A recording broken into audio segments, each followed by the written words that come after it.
إنا عرضنا الأمانة على السماوات والأرض والجبال فأبين أن يحملنها وأشفقن منها وحملها الإنسان إنه كان ظلوما جهولا. ونعوذ بالله من شرور أنفسنا ومن سيئات أعمالنا من يهده الله فلا مضل له ومن يضلل فلا هادي له وأشهد أن لا إله إلا الله وحده لا شريك له وأشهد أن محمدًا عبده ورسوله أما بعد فإن خير الحديث كتاب الله وخير الهدي هدي محمد صلى الله عليه وسلم وشر الأمور محدثاتها وكل محدثة بدعة وكل بدعة ضلالة وكل ضلالة في النار. أعوذ بالله السميع العليم من الشيطان الرجيم من همزه ونفخه ونفسه. بسم الله الرحمن الرحيم. يا أيها الناس اتقوا ربكم الذي خلقكم من نفس واحدة وخلق منها زوجها وبث منهما رجالا كثيرا ونساء واتقوا الله الذي تساءلون به والأرحام إن الله كان عليكم رقيبا. يا أيها الذين آمنوا اتقوا الله حق تقاته ولا تموتن إلا وأنتم مسلمون. يا أيها الذين آمنوا اتقوا الله وقولوا قولا سديدا يصلح لكم أعمالكم ويغفر لكم ذنوبكم ومن يطع الله ورسوله فقد فاز فوزا عظيما. وقال في موضع آخر أعوذ بالله من الشيطان الرجيم بسم الله الرحمن الرحيم. يا أيها الذين آمنوا كتب عليكم الصيام كما كتب على الذين من قبلكم لعلكم تتقون. تمام قسم کی تعریفات، حمد و ثنا، کبریائی اور بڑائی اس ذات کے لیے لائق و زیبا ہے جس کے قبض قدرت میں موت و حیات ہے، عزت و ذلت ہے، امیری اور غریبی ہے، بیماری اور تندرستی ہے اور ہر قسم کا نفع و نقصان ہے۔ بے شمار درود و سلام ہو اس پاک مقدس و مطہر ہستی پر جس کو پروردگار نے تمام جہان والوں کے لیے رحمت و ہدایت بنا کر مبعوث فرمایا، صلی اللہ علیہ وآلہ وسلم۔ حضرات گرامی، ہمارے لیے بڑی ہی خوش نصیبی کی بات ہے کہ ماہ رمضان المبارک کہ اس مبارک ایام کی افتتاح اور ابتدا الحمدللہ ہم لوگ جمعے سے کر رہے ہیں، اور مبارک دن بھی ہے، مبارک مہینہ بھی ہے، مبارک ایام بھی ہیں، اور یہ مبارک سلسلہ لگاتار ہمارے اوپر تقریباً 1 مہینہ تک چلتا رہے گا، اور اس مہینے کے اندر میں جو اہم خصوصیات ہیں، اس مہینے کے اندر جو اہم عبادات ہیں، آج کے اس خطبے کے اندر میں انشاءاللہ اسی کا تذکرہ ہوگا۔ سب سے پہلی آیت کریمہ جو میں نے خطبہ مسنونہ کے بعد پڑھی ہے، اس کے اندر اللہ تبارک و تعالی ارشاد فرماتا ہے، یا ایھا الذین آمنوا کتب علیکم الصیام، اے ایمان والو تمہارے اوپر روزے لکھ دیے گئے۔ کتبہ معنی لکھ دیا جانا۔ جب عربی زبان کے اندر میں اور قرآن کی زبان میں کتبہ کا لفظ استعمال ہوتا ہے تو اس کا مفہوم ہوتا ہے فرض کر دیا جانا، یعنی تمہارے اوپر یہ روزے فرض کر دیے گئے ہیں۔ یا ایھا الذین آمنوا کتب علیکم الصیام، اے ایمان والو تمہارے اوپر صیام کو فرض کر دیا گیا جیسا کہ تم سے پہلے لوگوں کے اوپر فرض کیے تھے، تاکہ تم متقی بن جاؤ، تقوی اختیار کرنے والے بن جاؤ۔ عربی زبان کے اندر میں صیام کا لفظ جب استعمال کرتے ہیں تو اس کا مفہوم ہوتا ہے رک جانا، یہ مفہوم ہے صیام کا۔ جیسا کہ عرب کے اندر میں کہا جاتا ہے سامت الریح، ہوا جب چلتے چلتے رک جاتی ہے، ٹھہر جاتی ہے، اپنی رفتار کو تھم جاتی ہے، اپنی رفتار سے ہٹ کر بالکل خاموش ہو جاتی ہے، تو اس وقت یہ لفظ استعمال کیا جاتا ہے سامت الریح، ہوا رک گئی، ہوا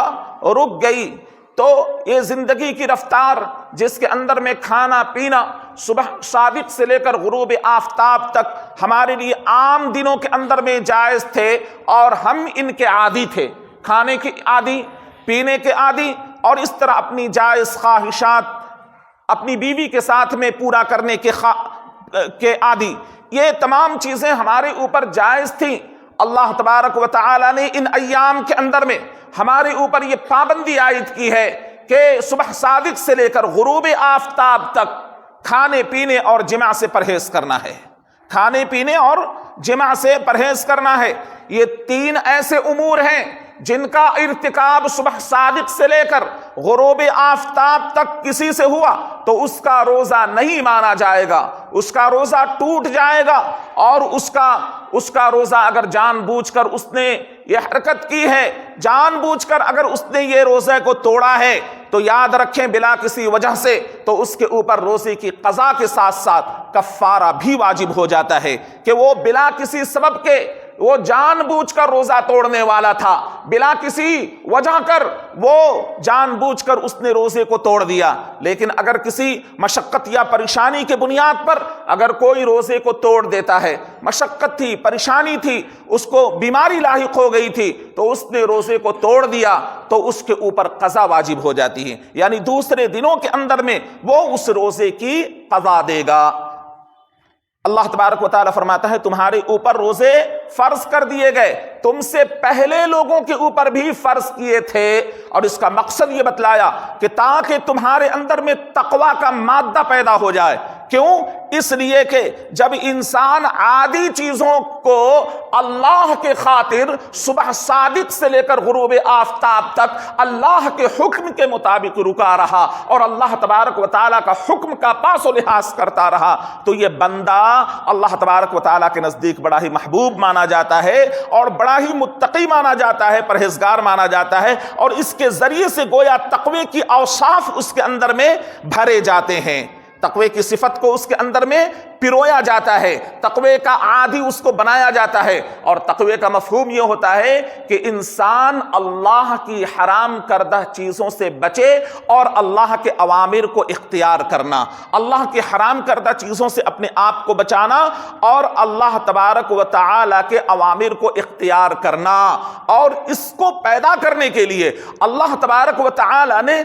سال بھر میں 1 مہینہ روزہ ہم مسلمانوں کے اوپر، ہم اہل ایمان کے اوپر فرض کیا ہے تاکہ کیا بن جاؤ؟ تم متقی بن جاؤ، تقوی کا مادہ تمہارے اندر میں پیدا ہو جائے۔ اور جب کسی کے اندر میں تقوی کا مادہ پیدا ہو جاتا ہے تو وہ انسان اللہ کی حرام کردہ چیزوں سے بچنے والا ہو جاتا ہے اور حلال کو اختیار کرنے والا ہوتا ہے۔ یہی مقصد ہے اللہ تبارک و تعالیٰ کا اس روزے کو فرض کرنے کا، اس روزے کو فرض کرنے کا مقصد اللہ تبارک و تعالی نے واضح طور پر بیان فرما دیا۔ اور یہ بھی فرما دیا کہ یہ مت سمجھنا کہ یہ صرف تمہارے اوپر ہی فرض کیے تھے بلکہ تم سے پہلے لوگوں کے اوپر بھی فرض کیے تھے، تم سے پہلے لوگوں کے اوپر بھی فرض کیے تھے، اور ان کا بھی مقصد یہی تھا کہ وہ لوگ تقوی اختیار کریں۔ لہٰذا اس روزے کا مقصد یہ بتلایا گیا جو روزہ ہمارے اوپر فرض ہے، دن اور رات میں ہم حلال کردہ چیزوں سے،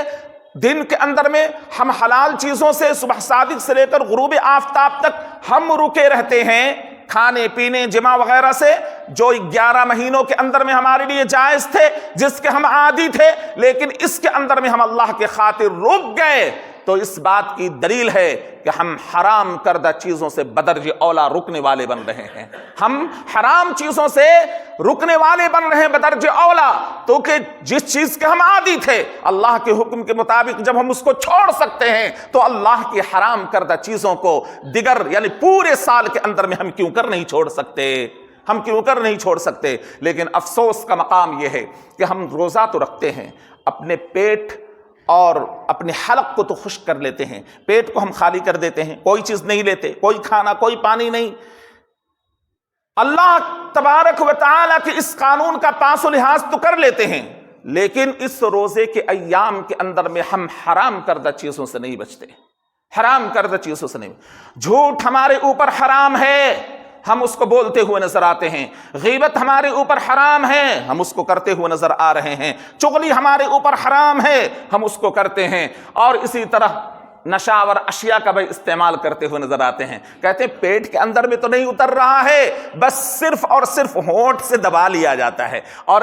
دھڑلے سے فتویٰ دیا جاتا ہے کہ روزے کے ایام میں کھینی کھانا، روزے کے ایام میں کھینی کھانا یہ حلال ہے۔ نعوذ باللہ، نعوذ باللہ، یہ فتویٰ صادر کیا جاتا ہے، دیا جاتا ہے۔ پیٹ کے اندر میں تھوڑی نہ اتارا اس نے، وہ ہونٹ کے اندر میں دبائے ہوئے تھا اور سرور لے رہا تھا۔ تو کھینی،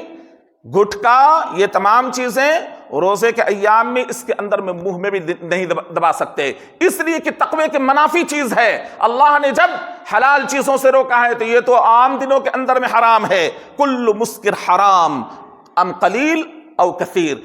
ہر نشہ آور اشیاء، ہر وہ چیز جو آپ کے اندر میں خمر پیدا کر دے، نشہ پیدا کر دے، آپ کے دماغ کو جھنجھوڑ دے، چکرا دے، آپ چھا جائے۔ مسکر کہتے ہیں ایسی چیزوں کو جو چھا جانے والی چیزوں ہو، دماغ کے اوپر چڑھ جانے والی ہو۔ اب اس کو کھلا کر کسی عام آدمی کو دیکھ لیں، کھینی اگر کسی عام آدمی کو کھلا دیا جائے تو اس کو دیکھا جائے کہ اس کے اوپر کیا اثرات اس کو مرتب ہوتے ہیں۔ ظاہر بات ہے کہ وہ آدمی جو کبھی کھینی کا استعمال نہیں کیا، اس کو کھینی اگر کھلا دیا جائے تو وہ یہاں سے وہ باہر تک نہیں جائے گا، کتنے مرتبے گرے گا، وہ چکرائے گا، تو وہ اس کے اوپر وہ چیز طاری ہو جاتی ہے۔ اللہ کے نبی صلی اللہ علیہ وسلم نے ایسی گندی چیزوں سے ہمیں روکا ہے۔ روزے کے ایام میں لوگ کرتے ہوئے نظر آتے ہیں اور دھڑلے سا کہتے ہیں کہ کھینی کھانے سے روزہ نہیں ٹوٹتا۔ اسی طریقے سے روزے کے ایام میں بعض افراد سگریٹ پینے سے کہتے ہیں کہ سگریٹ تو دھواں ہے، کھانا پینا حرام نہ ہمارے اوپر ہے، دھواں تھوڑی حرام کیا گیا ہے، لہذا دھواں لے سکتے ہیں، دھوئیں کی شکل میں ہم اس کو لے سکتے ہیں۔ لہذا یہ جان لیں کہ یہ ساری چیزیں جو ہم کر رہے ہیں یہ روزہ اللہ کو مطلوب نہیں ہے،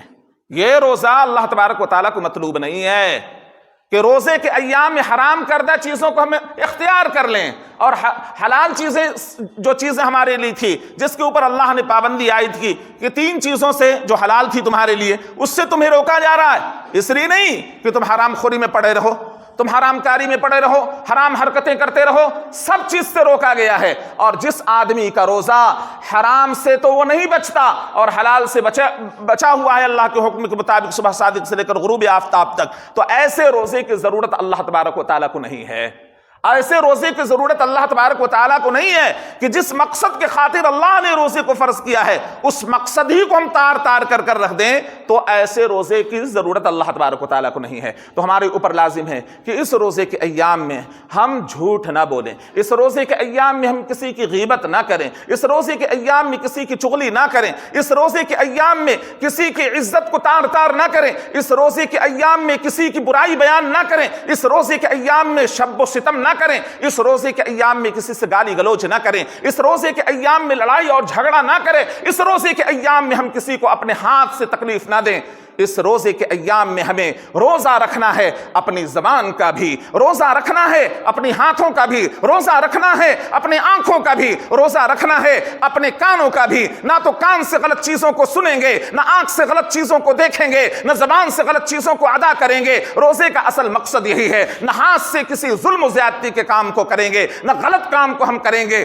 روزے کا اصل مقصد یہی ہے۔ جب اس مقصد کے ساتھ میں آپ روزہ رکھیں گے تو یقیناً تقوی کا مادہ آپ کے اندر میں پیدا ہوگا۔ لعلکم تتقون۔ ایام معدودات، یہ گنتی کے چند ایام ہیں، یہ گنتی کے چند ایام ہیں، یعنی جس وقت چاند ہوتا ہے اور اس کے بعد سے روزے کی شروعات کرتے ہیں، 30 یا 29 دن کی یہ گنتی ہے جس کو ہمیں پورا کرنا۔ ایام معدودات، فمن کان منکم مریضا او علی سفر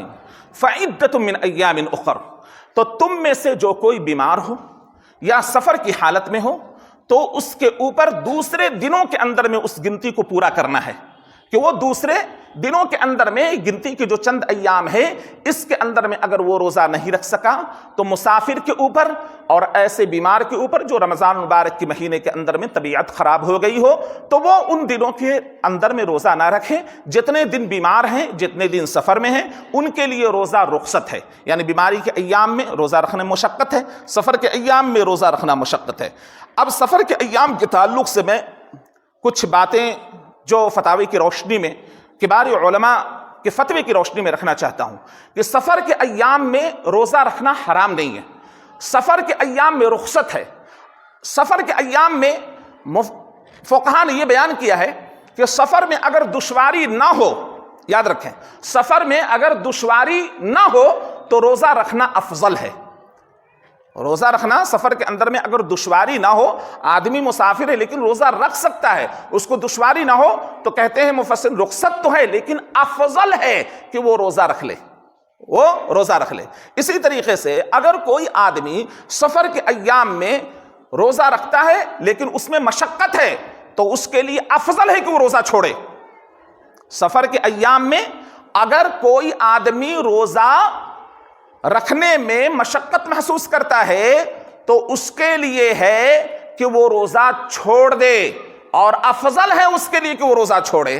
اس میں اللہ کے نبی صلی اللہ علیہ وسلم نے فرمایا کہ کوئی نیکی نہیں ہے، یہ کوئی نیکی نہیں ہے. ایک مسافر تھا جو سفر کے ایام کے اندر میں روزہ رکھے ہوئے تھا اور لوگ اس کے اوپر سایہ کیے ہوئے تھے. رسول اللہ صلی اللہ علیہ وسلم نے جب دیکھا تو پوچھا یہ کیا ہے؟ کہا کہ روزے دار ہے. تو اللہ کے نبی صلی اللہ علیہ وسلم نے فرمایا یہ کوئی نیکی نہیں ہے کہ اس مشقت کے ساتھ میں اس کو روزہ رکھے. تو سفر کے ایام کے اندر میں اگر سہولت ہے تو افضل ہے کہ وہ روزہ رکھ لے. سفر کے ایام میں اگر مشقت ہے تو افضل ہے کہ وہ روزہ ترک کر دے. ترک کرنا اس کے لیے افضل ہے. اور ایسے سفر کے ایام میں اللہ نے اور اس کے رسول نے رخصت اپنائی ہے، تو جو اللہ اور اس کے رسول کے رخصت کا فائدہ اٹھانا چاہتا ہے وہ اٹھا لے. اور یہ تشریحات فقہاء نے اپنے طور پر بیان فرمائے ہیں، اور کبار علماء عرب نے اسی چیز کو اختیار کیا ہے. المختصر بالتفصیل بہت سارے مسائل اس کے اندر میں بیان کیے گئے، لیکن المختصر یہی ہے کہ مشقت اگر محسوس ہے تو روزہ ترک کرنا، اور اگر مشقت نہیں ہے تو روزہ رکھنا یہ افضل ہے. البتہ دونوں میں اس کو رخصت حاصل ہے. اگر مسافر ہے، مشقت نہیں بھی ہے تو روزہ چھوڑ سکتا ہے، اس کے لیے اجازت ہے، بھائی مسافر ہے تو روزہ چھوڑ سکتا ہے. لیکن اگر مشقت ہو رہی ہو تو روزہ نہ رکھنا افضل، اور مشقت اگر نہیں ہو رہی تو روزہ رکھنا اس کے لیے زیادہ افضل ہے. ایام معدودات فمن کان منکم مریضا او علی سفر، بیمار ہے سفر کے ایام میں تو اس کے لیے رخصت ہے کہ وہ اور دنوں کے اندر میں گنتی مکمل کر لے. ایام معدودات فمن كان منكم مريضا او على سفر فعدة من ايام اخر وعلى الذين يطيقونه فدية طعام مسكين فمن تطوع خيرا فهو خير له وان تصوموا خير لكم ان كنتم تعلمون. اور فرمایا اللہ تبارک و تعالی نے کہ اور ان لوگوں کے اوپر دو ترجمے اس کے کیے گئے ہیں، اس کے دو ترجمے کیے گئے. جمہور مفسرین نے ایک ترجمہ یہ کیا جو سادہ سادہ قرآن کا لفظ ہے، وَعَلَى الَّذِينَ يُطِيقُونَهُ، اور طاقت رکھنے والے کے اوپر اگر وہ روزہ نہ رکھ سکیں، وَعَلَى الَّذِينَ يُطِيقُونَهُ فِدْيَةٌ طَعَامُ مِسْكِينٍ، اگر وہ روزہ نہ رکھ سکیں تو ان کے لیے فدیے میں ایک مسکین کا کھانا ہے. لیکن یہ حکم ابتدائی دور میں، ابتدائی اسلام میں تھا.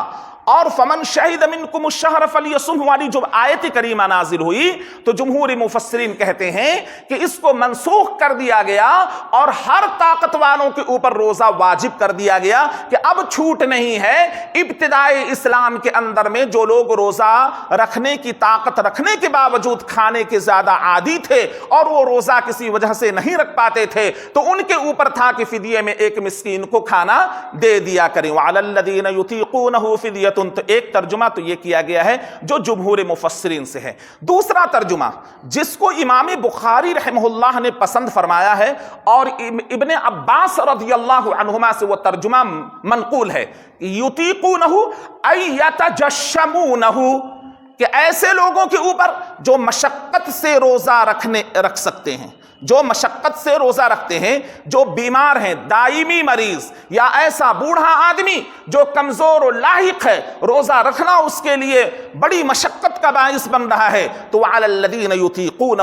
ایسے بیماری جس کے اندر میں انسان مبتلا ہو گیا ہو اور وہ بھوک کی شدت کو برداشت نہیں کر سکتا، تو ایسے لوگوں کو رخصت دی گئی کہ ایسے لوگوں کے اوپر ایک مسکین کا بطور فدیہ کھانا ہے۔ اور اسی ترجمے کو امام بخاری رحمہ اللہ نے پسند فرمایا ہے، اس لیے پسند فرمایا ہے کہ اس صورت میں پھر اس آیت کریمہ کو منسوخ نہیں ماننا پڑے گا۔ اس صورت میں اس آیت کریمہ کو فمن شہد منکم الشہر فلیصمہ والی آیت سے منسوخ نہیں ماننا پڑے گا، اور یہ کہ جو لوگ ایسے بیمار ہیں جو دائمی مرض کے اندر میں مبتلا ہیں، وہ روزہ نہیں رکھ سکتے، صحت بھی نہیں ان کی آ سکتی، جیسا کہ بہت سارے شوگر پیشنٹ ہیں، وہ روزہ رکھنے میں مشقت محسوس کر رہے ہیں، تو ایسے شوگر پیشنٹ جن کو روزہ رکھنے میں پریشانی ہو رہی ہو، ایسے پھر اسی طریقے سے اور دوسرے بیماری کے اندر میں مبتلا ہونے والے شخص جو لاغر ہو چکے ہوں اپنی بیماری سے، تو ایسے آدمی یا ایسا بوڑھا ضعیف العمر آدمی جو بڑھاپے کی اس وجہ کر وہ روزہ نہیں رکھ سکتا، تو فدیے میں بطور فدیے میں ایک مسکین کا کھانا دے گا، ایک مسکین کا کھانا۔ بعضوں نے ایک مسکین کے کھانے کے سلسلے میں ایک سا لیا ہے، یعنی ایک مسکین کا کھانا ایک سا قرار دیا ہے، یعنی اس کو ایک سا نکال دیا کرے، ہر دن کے بدلے ایک دن کے بدلے میں، ایک روزے کے بدلے میں ایک مسکین کا کھانا، تو ایک مسکین ایک دن میں جتنا کھاتا ہے اسی کا اعتبار کیا جائے گا۔ تو یا تو فدیے کے طور پر ایک سا نکال دیا جائے، یا تو پھر کھانا ہی 2 ٹائم کا کھلا دیا جائے، اور عربوں کے اندر میں کھانے کا اعتبار 2 ٹائم کا ہوا کرتا تھا، تو عربوں میں اس زمانے کے اندر میں فقہاء نے لکھا کہ 2 ٹائم کا کھانے کا اعتبار صبح و شام کا کیا جائے گا، تو 2 ٹائم میں انسان جو اس کی مقدار ہوتی ہے کھانے کی وہ ایک سا بنتی ہے، کہ ایک سا کے بنسبت ایک آدمی کیا جو ہے کھا لیتا ہے دن اور رات کے اندر میں جتنا کھانا کھاتا ہے۔ تو بہرحال بعضوں نے اناج نکالنے کے قائل ہیں کہ ایک سا کر کے ہم نکال دیں، بعض کھانا دینے کے قائل ہیں، اور بعض اس کے مطابق رقم اور پیسہ دینے کے قائل ہیں۔ تو فدیے کے اندر میں یہ تمام چیزوں کی اجازت دی گئی ہے۔ فدیے کے اندر میں چاہے آپ دن اور رات میں 2 ٹائم کا کھانا کسی مسکین کو کھلا دیں، 2 ٹائم کا کھانا آپ کھلا دیں، یا تو پھر اس کو اسی اعتبار سے کھانے کا رقم دے دیں، انتظام فرما دیں، یا تو پھر ایک سا آپ اس کو نکال کر دیں۔ فقہاء نے ان تمام چیزوں کو بیان فرمایا۔ ایک مسکین کا کھانا، فدیۃ طعام مسکین فمن تطوع خیرا فهو خیر له، تو اگر وہ ایک مسکین کی جگہ پر 2 یا 3 مسکین کو کھانا دے سکتا ہے، اپنی صلاحیت ہے ہماری، ہم اس کے اندر میں زیادتی دے، تو اللہ نے اس زیادتی کو پسند فرمایا ہے۔ فمن تطوع خیرا فهو خیر له، تو اگر ایک مسکین کی جگہ پر 2 یا اس سے زیادہ جو نیکی کرنے میں آگے بڑھ جائے، فمن تطوع خیرا فهو خیر له، تو اس کے لیے بہتر ہے۔ ایک مسکین کی جگہ پر آپ زیادہ کھانا دے دیتے ہیں، کوئی 1 سا کی جگہ پر 2 سا دے دیا، یا 100 روپیہ مان لیجئے 100 روپیے کی جگہ پر وہ 200 روپیہ نکال دیتا ہے ہر دن کے حساب سے، اور اپنے روزے کا فدیہ ادا کرتا ہے، تو اس کے لیے بہتر ہے۔ اللہ نے کہا کہ یہ زیادتی مطلوب ہے، اور اللہ نے اس زیادتی کو بہتر بیان فرمایا ہے۔ فمن تطوع خیرا فهو خیر له وان تصوموا خیر لكم ان کنتم تعلمون، لیکن اس کے باوجود اگر کوئی آدمی روزہ رکھ لیتا ہے تو یہ زیادہ بہتر ہے۔ تو یہ ایسے مریض کے لیے جس کی صحت یابی لوٹ آئی، یا پھر فقہاء یہ بھی کہتے ہیں کہ چونکہ جمہور کے مطابق یہ آیت کریمہ، یعنی جمہور کے مطابق اگر اس کا ترجمہ دیکھا جائے تو وہ لوگ جو لوگ روزہ رکھنے کے اوپر قدرت رکھتے تھے اور فدیہ دینے کی اجازت اور رخصت ان کو تھی کہ وہ روزے کے بدلے میں فدیہ دے دیں، اب یہ ہے کہ اگر اس کے باوجود بھی وہ روزہ رکھ لیتے ہیں تو ان کے لیے روزہ رکھنا یہ بہتر ہے، روزہ رکھنا یہ بہتر ہے۔ تو میں یہ کہوں گا کہ یہاں پر اگر امام بخاری رحمہ اللہ کا ترجمہ مان لیا جائے تو یہاں پر یہ ہوگا کہ جو لوگ اس کے باوجود بھی کچھ مشقت کو برداشت کر کے روزہ رکھ لیتے ہیں تو ان کے لیے یہ زیادہ بہتر ہے۔ یعنی اگر کچھ مشقت تھوڑی ہے، پریشانی تھوڑی ہے، لیکن اس کے باوجود وہ روزہ رکھ لیتا ہے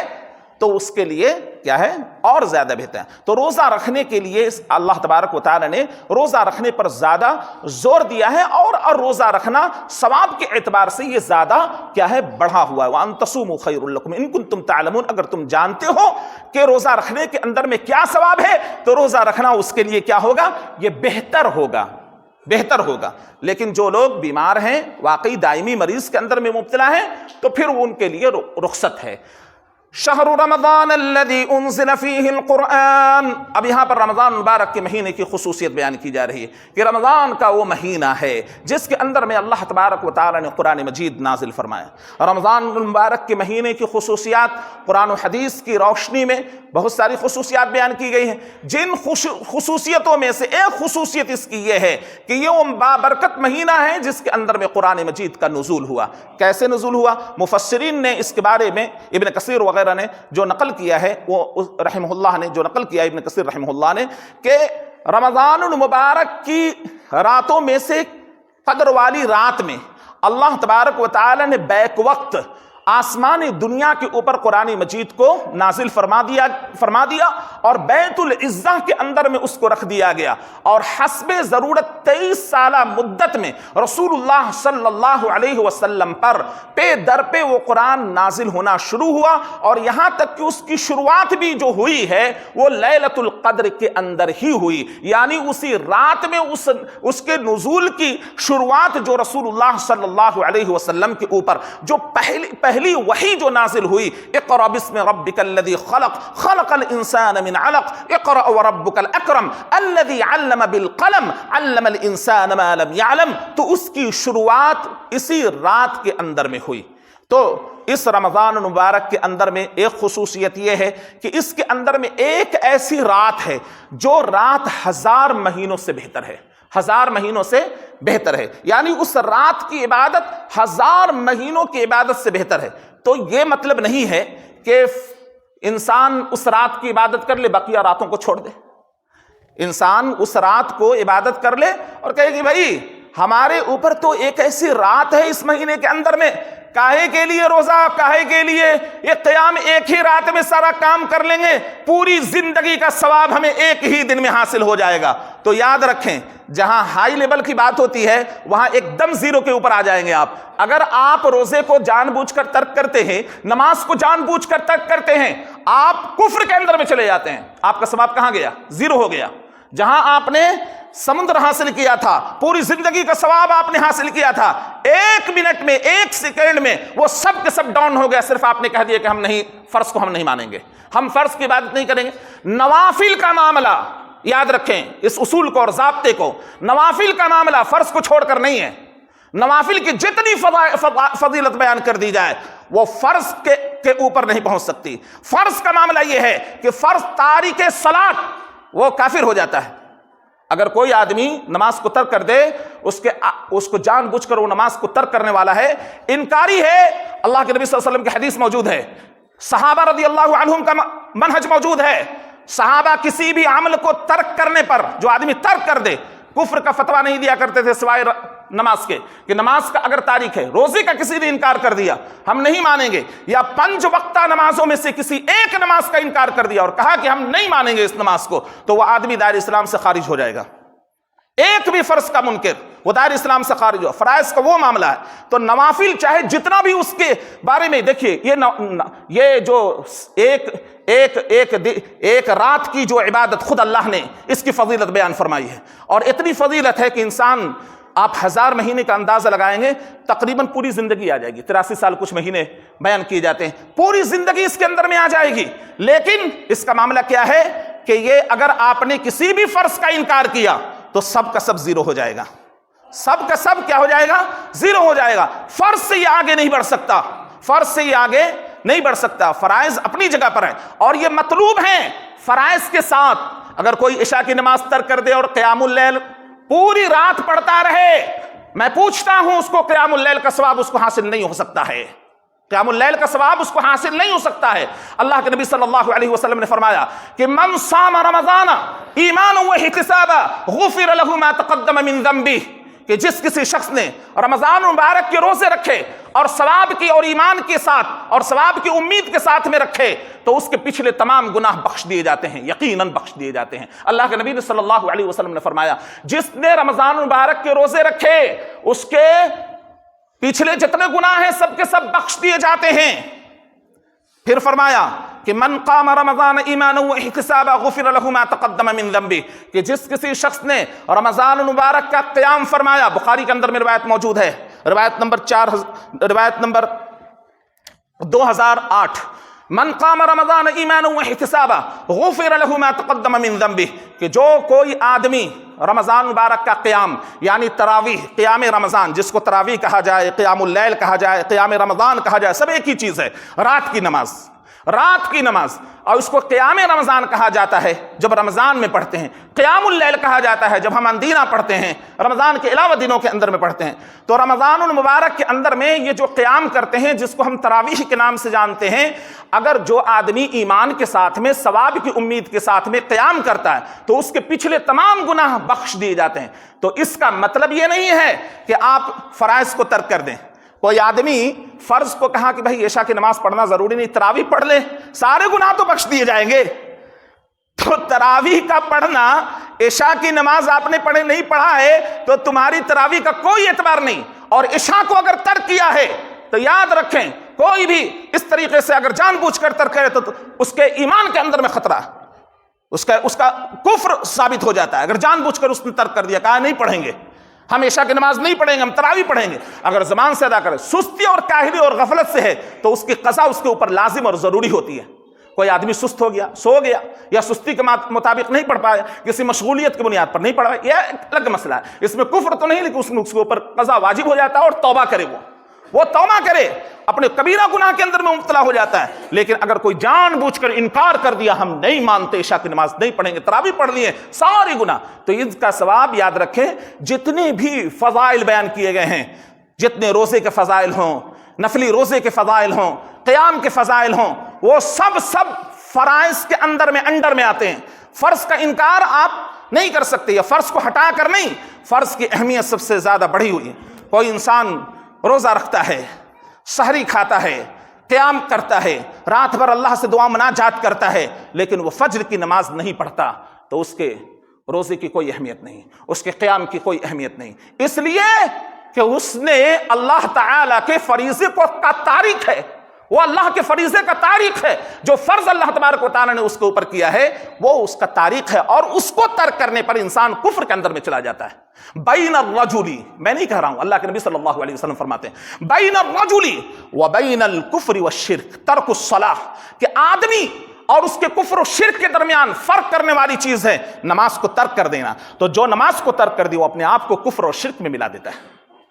وہ نماز کو ترک کر دیا، وہ اپنے آپ کو کفر اور شرک میں ملا دیا۔ تو اس کے اندر میں قیام کا اہتمام، رسول اللہ صلی اللہ علیہ وسلم اس ماہ مبارک کے اندر میں صیام کے ساتھ ساتھ، روزے کی فرضیت کے ساتھ ساتھ رسول اللہ صلی اللہ علیہ وسلم خود بھی قیام کیا کرتے تھے، اور صحابہ رضی اللہ عنہم کو ان الفاظ کے ساتھ میں فضیلت بیان فرماتے تھے کہ من قام رمضان ایمانا واحتسابا غفر له ما تقدم من ذنبه، کہ جو کوئی آدمی رمضان مبارک کے مہینے میں قیام فرماتا ہے، اس کی رات کو قیام کرتا ہے ایمان کے ساتھ، قید لگی ہوئی ایمان کی، ثواب کی امید کے ساتھ میں، غفر له ما تقدم من ذنبه، اس کے سارے گناہ کیا ہو جاتے ہیں؟ بخش دیے جاتے ہیں۔ اور کبیرہ گناہ کے لیے توبہ کی شرط ہے، کبیرہ گناہ آپ نے کیا ہے تو توبہ کی شرط ہے، حقوق اللہ سے تعلق ہے تو توبہ کر لے معاف ہو جائے گا، اور اگر حقوق العباد سے تعلق ہے ان گناہوں کا تو جس کا حق آپ نے مارا ہے اس کا حق آپ کو لوٹانا ہوگا۔ خالی صرف کہہ دینے سے کہ میں نے توبہ کیا اللہ تعالیٰ سے، معاف نہیں ہونے والا جب تک کہ آپ نے اس کا حق ادا نہیں کیا ہے۔ تو اگر اس کا حق ہے آپ کے پاس میں، اس کے حق کو لوٹا دیں یا اس کا کوئی بدل دے دیں، اور اس سے آپس کے جو معاملات ہیں اس کو صلح کرا لیں۔ کسی کو گالی دی ہے، مارا ہے، حقوق العباد سے اس کا تعلق ہے، جا کر اس سے معافی مانگے یا اپنے آپ کو پیش کرے، جو بدلہ لینا ہے لے لو۔ غیبت کی ہے، کہہ دے کہ فلاں موقع پر ہم نے تمہاری غیبت کی تھی، ہم نے غیبت کی تھی، تمہاری دل آزاری کی تھی، تمہاری پیٹھ کے پیچھے برائی بیان کی تھی، معاف رکھنا، اس سے تلافی کر لے، اس سے تلافی کر لے، اللہ تبارک و تعالیٰ اس کو بخش دے گا۔ لیکن جب تک تلافی دنیا کے اندر میں اگر اس نے اس کا حق نہیں دیا تو لاکھ توبہ کرتا رہے اللہ تعالیٰ سے، جب تک کہ اس کا حق ہے اس کے پاس میں، اس کی توبہ قبول ہونے والی نہیں ہے۔ ہاں اگر اس نے وہ گناہ کیا اور اپنے بھائی سے وہ مانگ لیا معافی، تو اللہ تبارک و تعالیٰ بھائی نے معاف کر دیا اور اللہ تبارک و تعالیٰ نے بھی اس کو معاف کر دیا۔ اور اس طرح سے کہ اگر اس نے اپنے بھائی سے معافی مانگی لیکن وہ کہہ دے کہ میں معاف کرنے والا نہیں ہوں، لیکن وہ عاجز ہے، وہ اس کے سامنے بالکل عاجزی کا اظہار کر رہا ہے کہ معاف فرما دینا بھائی، مجھ سے غلطی ہو گئی، تو اگلے بھائی کو بھی چاہیے کہ اس کو معاف کر دے، اگلے بھائی کو بھی چاہیے کہ کیا کرے، عاجزی جب اختیار کر رہا ہے، وہ اپنی مجبوری بیان کر رہا ہے، اپنے سامنے اپنے گناہوں کو ایکسپٹ کر رہا ہے، تو اگلے بھائی کی بھی ذمہ داری ہے کہ وہ اس کو معاف فرما دے، اس کو کیا کر دے، معاف فرما دے۔ اور اگر مان لیجئے کہہ دیتا ہے کہ نہیں ہم معاف کرنے والے نہیں ہیں، تو اس کے ساتھ میں زندگی کے اندر میں کوئی ایسی بھلائی کر دے جو اس کے پیٹھ پیچھے تاکہ اس کا اجبار ہو سکے، اس کے آل کے ساتھ میں، اس کے اولاد کے ساتھ میں، اس کا کوئی بدل اس کو کر دے، انشاءاللہ قیامت کے دن اللہ تبارک و تعالیٰ اس کے دل کے اندر میں ایسی محبت ڈال دے گا جو اس کے بھائی کو قیامت کے دن وہ معاف فرما دے گا انشاءاللہ العزیز، امید ہے اس کے ذریعے۔ تو بہرحال یہ حقوق لباس سے اس کا تعلق ہے۔ تو رمضان المبارک کے مہینے کے اندر میں ہم اللہ تبارک و تعالیٰ سے ثواب کے لیے ہم یہ تمام راہ ہم اختیار کریں گے، جس کے اندر میں توبہ ہے، استغفار ہے، مناجات ہے، اللہ تبارک و تعالیٰ کے لیے رات کے اندر میں قیام کرنا ہے۔ اور اس قیام کے سلسلے میں تھوڑی وضاحت میں چاہوں گا، اور کچھ باتیں باقی رہ جائیں گی تو انشاءاللہ اگلے خطبے کے اندر میں پیش کروں گا کہ قیام کا سلسلہ رسول اللہ صلی اللہ علیہ وسلم کے زمانے ہی سے یہ سلسلہ جاری ہے۔ حضرت ابن شہاب بیان کرتے ہیں کہ فتوفی النبی صلی اللہ علیہ وسلم والامر علی ذلک، لوگ قیام کیا کرتے تھے اور معاملہ اسی طرح تھا کہ انفرادی اور اجتماعی طور پر لوگ متفرق ٹولیوں کے اندر میں قیام کرتے تھے رسول اللہ صلی اللہ علیہ وسلم کے زمانے میں بھی، اور اب ابو بکر صدیق رضی اللہ تعالی عنہ کے خلافت میں بھی، وفی خلافت ابی بکر وصدرا من خلافت عمر، اور فرمایا حدیث نمبر 2009 کے اندر میں امام بخاری رحمہ اللہ نے اس کو نقل کیا ہے کہ حضرت عمر رضی اللہ تعالی عنہ کی ابتدائی دور خلافت کے اندر میں ابن شہاب عروہ سے نقل کرتے ہیں، اور عروہ عبد الرحمن ابن عبد القاری سے نقل کرتے ہیں کہ کہتے ہیں کہ ایک مرتبہ عمر بن خطاب رضی اللہ تعالی عنہ نے، حدیث نمبر 2010 کے اندر میں یہ روایت مروی ہے کہ عبد الرحمن بن قاری کہتے ہیں کہ میں عمر بن خطاب رضی اللہ تعالی عنہ کے ساتھ ایک رات مسجد کی طرف نکلا، یعنی مسجد نبوی کی طرف نکلا، تو لوگوں کو دیکھا کہ لوگ مختلف ٹولیوں میں اور کچھ انفرادی کچھ اجتماعی لوگ مسجد نبوی کے اندر میں متفرق پھیلے ہوئے ہیں اور متفرق قیام میں لگے ہوئے ہیں، کچھ ٹولی، کچھ انفرادی، کچھ لوگ جماعت کے ساتھ میں پڑھ رہے ہیں۔ تو عمر بن خطاب رضی اللہ تعالیٰ عنہ نے یہ منتشر جب لوگوں کو دیکھا تو کہا کہ کیا ہی اچھا ہوتا کہ ان کو ایک امام کے پیچھے میں جمع کر دوں، اور انہوں نے بس اسی وقت ابن شہاب کہتے ہیں عبد الرحمن ابن قاری کہ اسی وقت انہوں نے ٹھان لیا کہ ان لوگوں کو ایک امام کے پیچھے جمع کریں گے، اور ابی بن کعب رضی اللہ تعالی عنہ کو پھر بلایا اور اس نے مشورہ لیا اور ان کے پیچھے تمام لوگوں کو جمع کر دیا۔ پھر کہتے ہیں کہ ایک رات میں پھر دوسری رات کو نکلا تو میں نے دیکھا کہ لوگ سب کے سب ایک امام کے پیچھے قیام کر رہے ہیں، یعنی نماز تراویح ادا کر رہے ہیں۔ تو عمر بن خطاب رضی اللہ تعالی عنہ نے جو جملہ ارشاد فرمایا وہ سن لیجئے، کہتے ہیں عمر بن خطاب رضی اللہ تعالی عنہ نے، یہ کیا ہی بہترین طریقہ ہے، یہ جو نیا طریقہ میں نے بنایا ہے، ایک امام کے پیچھے لوگوں کو متفرق طور پر میں نے ایک امام کے پیچھے جمع کیا ہے، تو یہ بہتر ہے۔ یہ کیا ہے؟ بہتر ہے۔ اور پھر فرمایا کہ یہ جس رات میں قیام کر رہے ہیں، جس حصے میں، رات کے جس اول حصے کے اندر میں یہ قیام کر رہے ہیں، وہ حصہ زیادہ بہتر ہے، قیام کرنے کے لائق ہے جس کے اندر میں یہ سوتے ہیں، جس کے اندر میں یہ سوتے ہیں۔ اس قیام والے حصے، چونکہ وہ لوگ یعنی صحابہ کرام رضی اللہ عنہم بھی رات کے ابتدائی مرحلے میں قیام کر کے اپنا آرام فرما لیتے تھے، اور پھر سحری کے وقت میں اٹھتے اور اس کے بعد سحری وغیرہ کر کے پھر فجر کی نماز کے اندر میں شریک ہوتے، یہ معمول تھا۔ تو عمر بن خطاب رضی اللہ تعالی عنہ نے کیا کہا کہ یہ اگر جس وقت میں یہ قیام کر رہے ہیں، جس وقت میں سوتے ہیں، اس وقت میں قیام کرنا ان کے لیے زیادہ بہتر تھا۔ لیکن عمر رضی اللہ تعالی عنہ آسانی کے طور پر اس کام کو نہیں فرمایا اور لوگوں کو اسی کے اوپر جمع رکھا، اور یہ سلسلہ چلتا رہا، یہاں تک کہ حضرت عائشہ رضی اللہ تعالی عنہا بیان کرتی ہیں کہ ایک مرتبہ رسول اللہ صلی اللہ علیہ وسلم رمضان کی راتوں میں سے کسی ایک رات میں نکلے۔ اللہ کے نبی صلی اللہ علیہ وسلم کے زمانے کی حدیث کہاں سے لیا عمر بن خطاب رضی اللہ تعالی عنہ نے؟ دیکھیے حدیث نمبر 2012 کے اندر میں ہے عائشہ رضی اللہ تعالی عنہا کی یہ پوری روایت مروی ہے کہ بیان فرماتے ہیں کہ اللہ کے نبی صلی اللہ علیہ وسلم راتوں میں سے ایک رات نکلے اور اللہ کے نبی صلی اللہ علیہ وسلم نے لوگوں کو جا کر مسجد کے اندر میں نماز پڑھائی، تو چند لوگ جو تھے رسول اللہ صلی اللہ علیہ وسلم کے ساتھ میں ہو گئے، دوسرے دن اور بھیڑ بڑھ گئی، تیسرے دن سب لوگ پورے ایسے جمع ہو گئے جیسے مسجد کے اندر میں جگہ ہی نہیں تھی، چوتھے دن یعنی 3 دن تک لگاتار رسول اللہ صلی اللہ علیہ وسلم نے نماز پڑھائی، اور چوتھے دن تو پورا مجمع ایسا تھا کہ مسجد میں حاضر ہونے کے لیے یعنی داخل ہونے کے لیے انٹری کرنے کے لیے کسی کو جگہ ہی نہیں تھی۔ تو اللہ کے نبی صلی اللہ علیہ وسلم اپنے حجر مبارکہ سے باہر نہیں نکلے یہاں تک کہ فجر ہو گیا۔ فجر کے وقت میں اللہ کے نبی صلی اللہ علیہ وسلم نماز فجر کے لیے نکلے اور کہا کہ تمہاری اور خطبہ دیا اور فرمایا کہ تمہاری حاضری کا مجھے علم تھا اور میں اس لیے نہیں نکلا کہ کہیں یہ نماز اللہ تبارک و تعالیٰ تمہارے اوپر فرض نہ کر دے، اس وجہ کر میں اپنے حجرے سے باہر نہیں نکلا۔ تو اللہ کے نبی صلی اللہ علیہ وسلم نے یہ وجہ بیان فرمائی۔ حضرت عائشہ فرماتی ہیں کہ واقعہ رمضان المبارک کے مہینے کے اندر میں ہوا، یہ واقعہ رمضان المبارک کے مہینے کے اندر میں ہوا۔ دوسری روایتوں کے اندر میں وضاحت ہے کہ کن کن راتوں میں ہوا، 23ویں 25ویں اور 27ویں شب کے اندر میں۔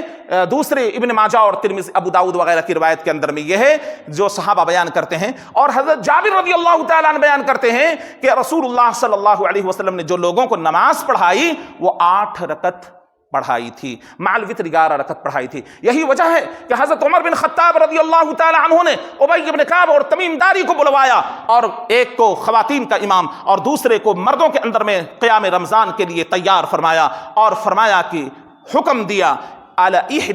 11 رکعتا کہ وہ لوگوں کو یصلون بالناس 11 رکعتا مع الوتر کہ لوگوں کو 11 رکعت پڑھائیں مع الوتر، وطر کے ساتھ میں۔ یعنی یہ سب سے زیادہ معطا امام مالک کی روایت ہے اور سب سے زیادہ ان روایتوں میں مضبوط ہے جن کے اندر میں 20 کا تذکرہ آتا ہے، یعنی 20 رکعت سے زیادہ اس کے اندر میں 8 رکعت کے اوپر حضرت عمر بن خطاب رضی اللہ تعالی عنہ نے لوگوں کو جمع فرمایا۔ اور صائب بن یزید کی یہ روایت معطا امام مالک کے اندر میں موجود ہے، وہاں اس کو دیکھا جا سکتا ہے، حدیث نمبر 250 کے اندر میں وہاں دیکھا جا سکتا ہے، حدیث نمبر 250 کے اندر میں اس کو دیکھا جا سکتا ہے۔ تو بہرحال یہ رسول اللہ صلی اللہ علیہ وسلم نے جو نمازیں پڑھائی وہ رسول اللہ صلی اللہ علیہ وسلم نے 8 رکعت مع الوتر 11 رکعت، جیسا کہ حضرت عائشہ رضی اللہ تعالیٰ حدیث نمبر 2013، اور آخری بات بیان کر کے اپنی بات کو ختم کرتا ہوں، حدیث نمبر 2013 کے اندر میں حضرت عائشہ رضی اللہ تعالیٰ عنہا سے ابو سلمہ سوال کرتے ہیں، عبد الرحمن ابن ابی سلمہ سوال کرتے ہیں عائشہ رضی اللہ تعالی عنہا سے کہ اللہ کے نبی صلی اللہ علیہ وسلم کی رات کی نماز رمضان کے مہینے میں کس طرح ہوا کرتی تھی، رمضان کے مہینے کے تعلق سے۔ حضرت عائشہ جواب دیتی ہیں کہ اللہ کے نبی صلی اللہ علیہ وسلم کی نماز رمضان اور غیر رمضان کے اندر میں سن لو 11 رکعت سے زیادہ نہیں ہوا کرتی تھی، 11 رکعت سے اللہ کے نبی صلی اللہ علیہ وسلم زیادہ نہیں پڑھا کرتے تھے۔ شروع کے 4 پڑھتے اور ان کے حسن و طول کے بارے میں مت پوچھو، پھر 4 پڑھتے ان کے حسن و طول کے بارے میں مت پوچھو، اور پھر اس کے بعد میں اللہ کے نبی صلی اللہ علیہ وسلم 3 وتر پڑھتے۔ یہ حضرت عائشہ رضی اللہ تعالی عنہا حدیث نمبر 2013 بخاری شریف کے اندر میں یہ روایت موجود ہے جس میں حضرت عائشہ رضی اللہ تعالی عنہا نے رسول اللہ صلی اللہ علیہ وسلم کی رمضان مبارک کی رات کی نماز اور غیر رمضان کی رات کی نماز کی وضاحت فرما دی، اور پھر اس کے بعد میں فرمایا پھر اس کے بعد میں آپ وتر پڑھتے۔ حضرت عائشہ فرماتی ہے کہ میں نے اللہ کے نبی صلی اللہ علیہ وسلم سے سوال کیا، اے اللہ کے نبی صلی اللہ علیہ وسلم کیا آپ وتر سے پہلے سوتے ہیں؟ تو فرمایا اللہ کے نبی صلی اللہ علیہ وسلم نے یا عائشہ میری آنکھیں سوتی ہیں، ان عینی تنامان ولا ینام قلبی، میری آنکھیں تو سوتی ہیں لیکن میرا دل نہیں سوتا، اس لیے نبی کی نیند نواقض وضو نہیں ہے، یعنی نواقض وضو ہم لوگوں کی نیند آ گئی، اگر لیٹ کر ہم لوگوں نے سو لیا تو وضو ٹوٹ گیا، لیکن نبی صلی اللہ علیہ وسلم کی خصوصیت میں سے یہ داخل تھی کہ آپ کی آنکھیں سوتی تھیں، دل آپ کا بیدار ہوا کرتا تھا۔ اللہ کے نبی صلی اللہ علیہ وسلم کہتے ہیں میری آنکھیں سوتی ہیں لیکن دل میرا بیدار رہتا ہے عائشہ۔ یہ خصوصیت اللہ تبارک و تعالی نے نبی اکرم صلی اللہ علیہ وسلم کو عطا فرمائی تھی۔ تو یہاں سے یہ بات ثابت ہو جاتی ہے کہ سنت کے مطابق جو تمام علماء احناف نے بھی اس بات کو نقل کیا ہے، بہت سارے علامہ انور شاہ کشمیری، علامہ زکریا کاندھلوی اوجاز المسالک کے اندر میں، اوجز المسالک کے اندر میں جو موطا امام مالک کی شرح ہے اس کے اندر میں بھی صحیح بات یہی ہے کہ رسول اللہ صلی اللہ علیہ وسلم سے نماز تراویح 8 ہی رکعت ثابت ہے، البتہ بعض صحابہ سے زیادہ پڑھنے کی بھی دلیلیں ملتی ہیں، اس طریقے سے انہوں نے یہ باتیں نقل کی ہیں، لیکن چونکہ افضل ترین بات یہی ہے کہ رسول اللہ صلی اللہ علیہ وسلم سے سنت جو ثابت ہے وہی۔ اور تراویح کے تعلق سے آخری بات کہ کہیں پر بھی رسول اللہ صلی اللہ علیہ وسلم کے زمانے میں یا صحابہ رضی اللہ عنہم کے زمانے کے اندر میں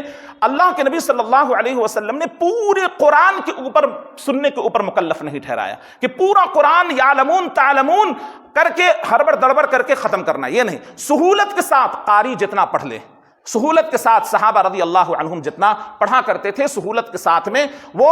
جتنی تلاوت آسانی کے ساتھ میں ٹھہر ٹھہر کر صحابہ رضی اللہ عنہم تراویح سنا کرتے تھے اور پڑھا کرتے تھے۔ اور اسی روایت کے اندر میں موجود ہے کہ قاری جو پڑھایا کرتا تھا، جو تراویح کی نماز پڑھایا کرتا تھا، ابی ابن کعب 100 آیتوں والی سورتوں کی تلاوت کیا کرتے تھے، یعنی بالترتیب پورا قرآن ختم کرنے کا رواج صحابہ رضی اللہ عنہم میں موجود نہیں تھا۔ ہاں البتہ کہیں ختم ہوتا کہیں ختم نہیں ہوتا، تو یہ دونوں چیزیں اس کے اندر میں رخصت ہے۔ کوئی اگر ختم کرنا چاہے بآسانی ختم کر سکتا ہے، کوئی ختم نہ کرنا چاہے بآسانی تو وہ ختم نہیں کر سکتا ہے، لیکن قرآن کو ہر حال میں چاہے وہ ختم کرے یا ختم نہ کرے، ہر حال میں اس کے لیے ضروری ہے قرآن کو ٹھہر ٹھہر کر بآسانی اتنا صاف پڑھے کہ لوگوں کو الفاظ اس کے سمجھ میں آئے کہ ہاں کیا بات پڑھی جا رہی ہے، یعلمون تعلمون نہ ہو کہ پتہ ہی نہیں چل رہا ہے کہ کیا ہو رہا ہے۔ اللہ تعالیٰ سے دعا ہے کہ اللہ تبارک و تعالیٰ ہم تمام لوگوں کو صحیح سمجھ عطا فرمائے اور اللہ اور اس کے رسول اور صحابہ کے منہج کے اوپر ہم لوگوں کو چلائے، آمین یا رب العالمین۔ بارک اللہ لنا ولکم فی القرآن العظیم ونفعنا وإیاکم بالآیات والذکر الحکیم، انہ تعالی جواد کریم ملک بر رؤوف رحیم۔